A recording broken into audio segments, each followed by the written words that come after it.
reaksi terhadap rangsang. Artinya adalah ketika kita bisa memberikan gerakan terhadap burung, dan dia akan bergerak dan berpindah tempat, dan dia juga akan merasakan reaksi yang kita berikan terhadap burung tersebut. Jadi maksudnya adalah burung bisa berpindah tempat dan bergerak dan merasakan reaksi yang sudah kita berikan. Terima kasih. Sedangkan pada tumbuhan terjadi pergerakan karena adanya rangsangan yang berasal dari lingkungan di sekitarnya. Jadi ini menimbulkan gerakan tropisme, nasti, dan taksis. Gerakan ini juga bisa terjadi karena reaksi hormon tanaman seperti hormon auksin salah satunya. Terima kasih. Primakuti yang kedua adalah hewan kucing. Kucing bernapas dengan paru-paru. Dulu ya. Selamat teman-teman, saya akan menyampaikan fungsi primakuti untuk tumbuhan, yaitu lidah buaya. Lidah buaya bernapas dengan stomata. Assalamualaikum warahmatullahi wabarakatuh. Teman-teman, kali ini saya akan menyampaikan tentang makanan hewan. Makanan hewan itu ada 3 jenis, yaitu herbivora, karnivora, dan omnivora. Karnivora adalah hewan yang memakan makanan daging, berupa daging.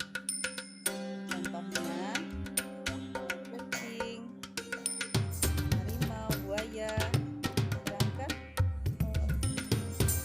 herbivora itu hewan yang memakan tumbuhan seperti kambing, sapi.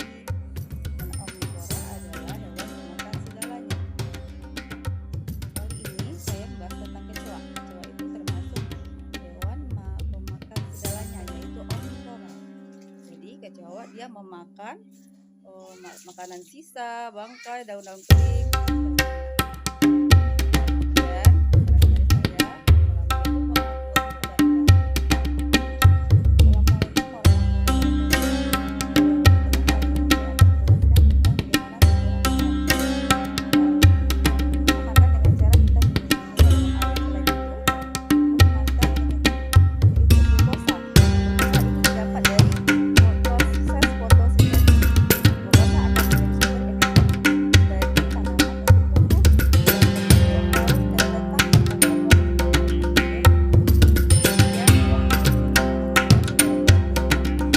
Makhluk hidup dapat tumbuh.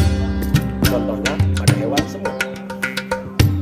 Ini adalah semut tukang kayu atau semut pekerja. Siklus pertumbuhan semut tukang kayu adalah telur, larva, pupa, dan dewasa. Telur semut berukuran sangat kecil, sekitar 0,5 mm. Dalam beberapa hari, dia akan berubah menjadi larva semut. Mereka akan tumbuh dengan cepat dan hanya membutuhkan waktu singkat antara 6-12 hari untuk larva semut berubah menjadi pupa. Pupa akan muncul sebagai semut dewasa dalam waktu 9-30 hari. Panjang semut diperkirakan 6 mm dan dapat hidup antara 45-90 hari. Makhluk hidup dapat tumbuh. Contohnya terjadi pada tumbuhan jambu. Pohon jambu air dikatakan tumbuh. Hal ini bisa kita lihat dari daur hidup jambu air, dimulai dari biji yang ada dalam buah jambu air. Buah jambu air yang sering kita makan pasti memiliki biji. Biji tersebut jika ditanam suatu saat akan tumbuh akar dan tunas. Tunas tersebut terus berkembang menjadi pohon jambu yang masih kecil. Pohon jambu air kecil tersebut akan terus tumbuh menjadi pohon jambu air dewasa. Pohon jambu air dewasa tersebut biasanya akan menghasilkan bunga. Bunga akan melakukan penyerbukan. Setelah penyerbukan akan terbentuk buah jambu air kecil yang berbentuk seperti lonceng kecil. Buah jambu air kecil ini merupakan cikal bakal buah jambu air yang sering kita makan. Buah jambu air terus bertambah besar dan berubah warna